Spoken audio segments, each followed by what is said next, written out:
A report from China's National Development and Reform Commission published in the Global Times states that authorities are developing security regulations over privacy leak concerns.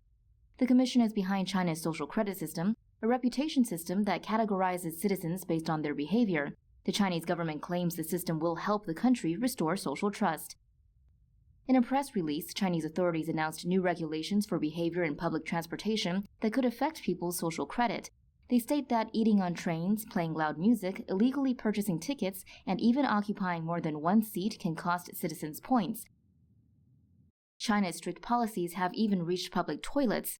According to a report by the South China Morning Post, in April 2018, China rolled out high-tech toilets with facial recognition to hand out limited amounts of toilet paper in the cities of Chongqing and Changsha. The toilets hand out 40 centimeters of toilet paper after scanning an individual's face.